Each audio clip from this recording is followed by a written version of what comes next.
it is Super Bowl Sunday, which is a very, very big deal at work because, as you might well know, the game is going to be on Fox. So a lot of what we have been doing at Fox has been geared around the Super Bowl, and it is a historic Super Bowl. It's always a holiday, but it's particularly interesting and worthwhile to point out that it is also a Black holiday because this is Black History Month, and there is history going to be made in the Super Bowl related to Black quarterbacks. So this is also me just kind of putting down the wall for you in a second here. I came into this as a writer.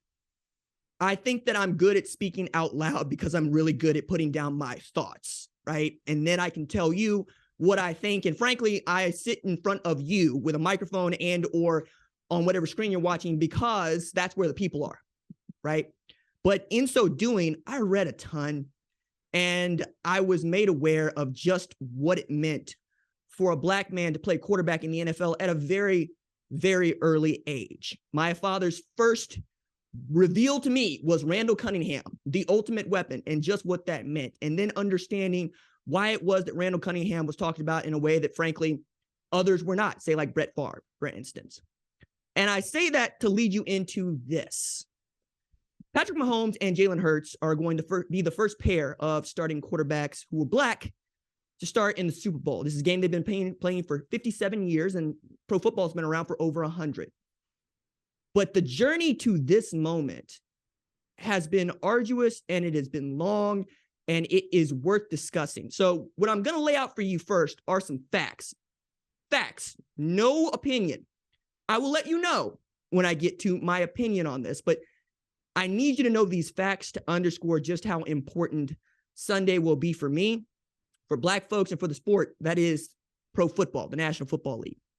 So it's not just that Patrick Mahomes is the youngest player ever to win NFL MVP or Super Bowl MVP. He was 24 when he did that. It's that he is a Black quarterback that did that. And it does matter because they weren't always Black quarterbacks. Lamar Jackson is also one of just 2 players ever to win unanimous MVP honors.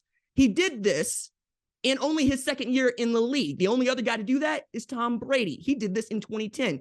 Year 10 for him in the league. It's a very big deal. But even as Lamar Jackson was going through the NFL draft process, we had really good NFL evaluators, namely Bill Polian, saying, I don't think he should be playing quarterback.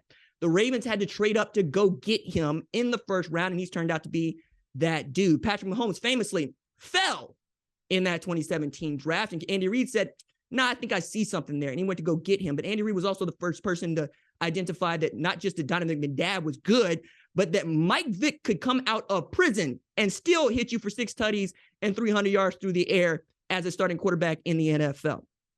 Now, before Lamar Jackson, before Patrick Mahomes, and certainly before me, Doug Williams, Randall Cunningham, Steve McNair, Donovan McNabb, Mike Vick, those are the guys. But Warren Moon is the only Black quarterback ever to make it into the Pro Football Hall of Fame. He did that in 2006. As my senior year of high school. He's still the only Black quarterback in the Pro Football Hall of Fame. A little bit more about him in a minute, but James Jack Harris was the first Black quarterback to start a season opener in the NFL. That's 1969. That's 15 years after the Supreme Court overturned Brown v. Board of Education, which is, separate but equal. And 50 years, after the NFL was founded, and a year before the NFL and AFL merger. So 50 years after that, after 1969, we get, those 4 out of 8 teams in the NFL playoffs featuring a Black starting quarterback, which was a pivotal year. You've heard many people in the know explain that 2019 was the year of the Black quarterback because there were so many and they were all so very good. Like I can get to perhaps number 6 on the list before I start talking about Dak Prescott, and Dak Prescott legitimately is a great NFL quarterback. But between 1933 and 1945, there were no Black players in the NFL. You might call it a ban, you might call it a color barrier, whatever you want to call it. They did not employ Black folks to play football in the National Football League from 1931 to 1945. Before that, we got to go back to 1927 when Duke Slater, whose name is on the field at Iowa, was the last Black player to play in the NFL, right? And before that, the first Black quarterback and frankly, Black football player of note in the National Football League is Fritz Pollard. But we don't talk about him as being a quarterback, A, because he was inducted into the Hall of Fame as a running back, but because the game is just different. And it's been different basically since World War II. And then you got to take a leap forward before you get to Willie Thrower in October 8th, 1953, coming in relief of George Blanda as Chicago Bears quarterback, as being the first black quarterback to play in what we know as the modern era of professional football.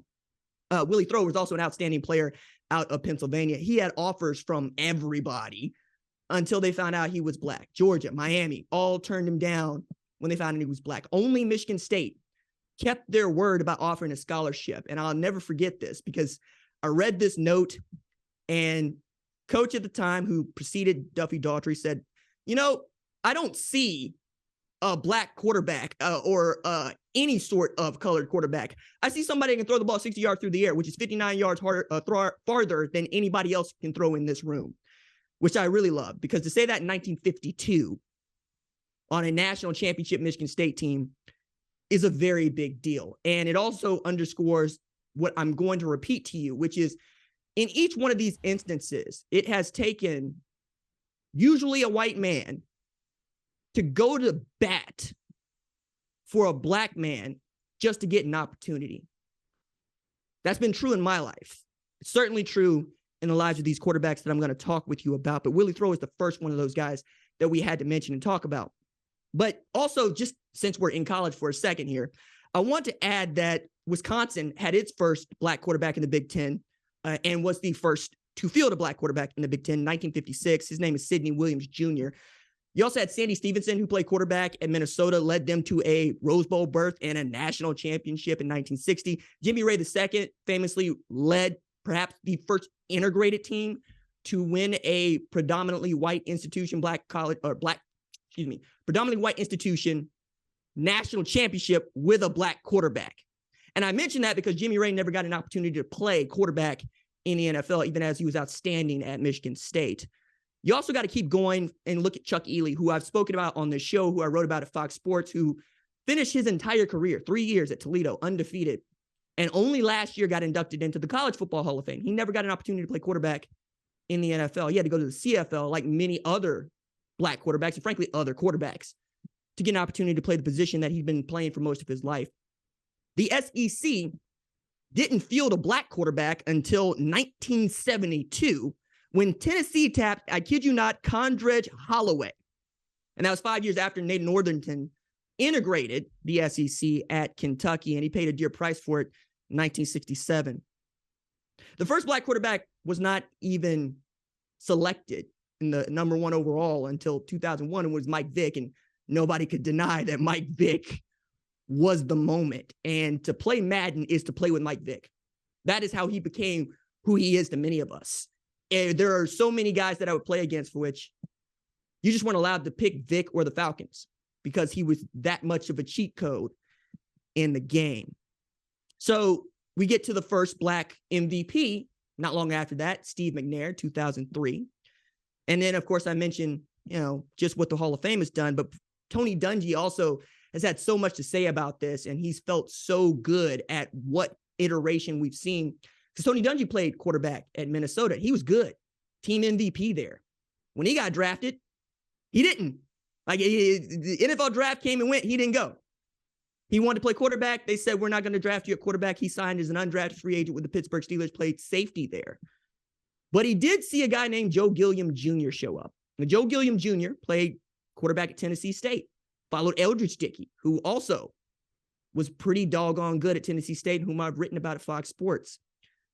And Joe Gilliam Jr. started ahead of Terry Bradshaw when he was at Pittsburgh, 1978. Went 4-1-1 and then got the hook from Chuck Noll.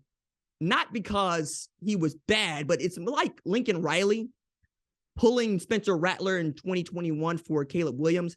Terry Bradshaw was just the better guy for the moment, but it broke Joe Gilliam Jr. Even as he won 2 Super Bowls as a backup quarterback, he ended up pawning both of his Super Bowl rings and fell into drug addiction. He passed away about 20 years ago.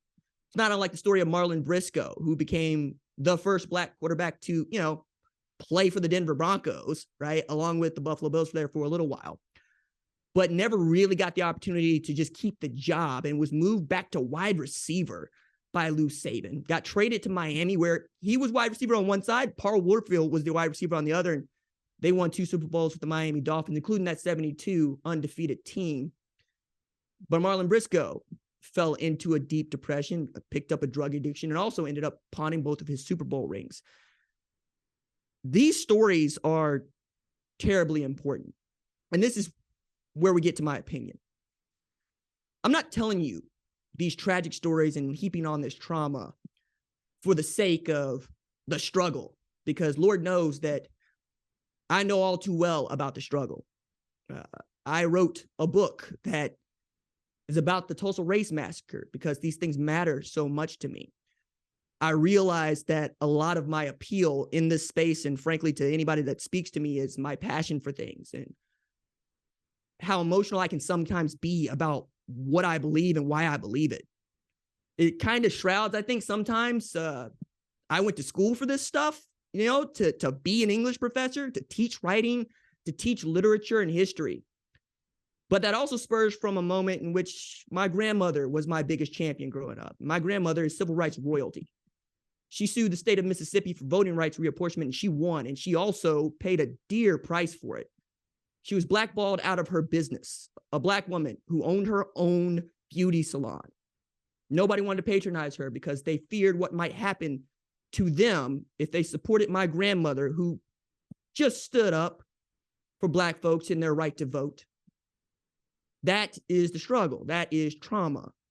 I say that to tell you it's important that we recognize these moments when they happen and that we find joy in them. Like, that's what's so cool about this moment that is going to happen on Sunday, because when Doug Williams became the first Black quarterback to win a Super Bowl in 1987, it was a marked achievement. It's on par with Jackie Robinson breaking the color barrier. It's that big a deal. And another white man had to say, nah, I need Doug to have this. Matter of fact, Joe Gibbs was a running backs coach at Tampa when Doug Williams was first selected by the Tampa Bay Buccaneers to be quarterback the first round.